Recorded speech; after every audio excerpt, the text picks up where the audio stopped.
कराची के तारीखी इलाके लियारी में कायम शहीद मोहतरमा बेनज़ीर भुट्टो मेडिकल कॉलेज सिर्फ एक तैलीमी इदारो ना है पर हज़ारे शागिर्दनि जे डॉक्टर बणजण वारे ख्वाब जी ताबीर है। ये सरकारी मेडिकल कॉलेज लियारी जनरल अस्पताल से लागापियल टीचिंग इंस्टीट्यूट है जिते जदीद तिबी तैलीम से गॾु अमली तरबियत पिणु ॾिनी वञे थी। कॉलेज जे शुरूआत लियारी ऐं भरपासे वारनि इलाक़नि में आला तिबी तैलीम जा मौक़ा वधाइण लाइ कई वई। हिकु वक़्तु हो जॾहिं लियारी जा नौजवान तिबी तैलीम लाइ शहर जे ॿियनि इलाक़नि ॾांहुं वञण ते मजबूर हूंदा हुआ, पर हाणे सूरत-हाल बदिलजी चुकी आहे।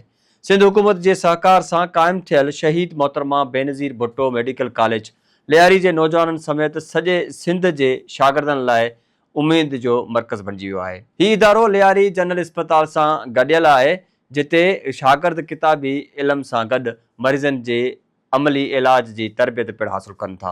मुख़्तलिफ़ शोबनि जा माहिर उस्ताद मुस्तक़बिल जे डॉक्टरनि खे जदीद तिबी महारतूं सेखारीनि था। कॉलेज में जदीद लेक्चर हॉल, लेबॉरेटरियूं, लाइब्रेरी ऐं तदरीसी सहूलियतूं मौजूदु आहिनि जेके तिबी तैलीम जे मयार खे वधीक बहितर बनाइण में मददगार साबित थी रहियूं आहिनि। सिंध हुकूमत जो चवणु आहे त सिहत ऐं तैलीम ॿिन्ही शोबनि में बहितरी आणण लाइ अहिड़नि इदारनि खे वधीक मज़बूत बणायो पियो वञे जीअं अवाम खे क़ाबिल ऐं माहिर डॉक्टर मिली सघनि। लियारी जेको अॻु मुख़्तलिफ़ सबबनि करे ख़बरुनि जी ज़ीनत बणिजंदो हो, अॼु हर साल सवें शागिर्द हितां मुकमल तैलीम करे मुल्क जे मुख़्तलिफ़ इस्पतालनि में पंहिंजूं ख़िदमतूं सरअंजाम ॾेई रहिया आहिनि, जॾहिं त केतिरा ई आला तैलीम ऐं तहक़ीक़ जे मैदान में बि अॻिते वधी रहिया आहिनि।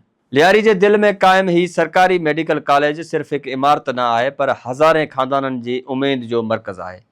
तिबी तैलीम जी वाध, जदीद सहूलियतुनि ऐं नौजवाननि खे अॻिते आणण जी कोशिश सां शहीद मोहतरमा बेनज़ीर भुट्टो मेडिकल कॉलेज मुस्तक़बिल जे सिहतमंद पाकिस्तान जे तइमीर में पंहिंजो अहम किरदारु अदा करे रहियो आहे।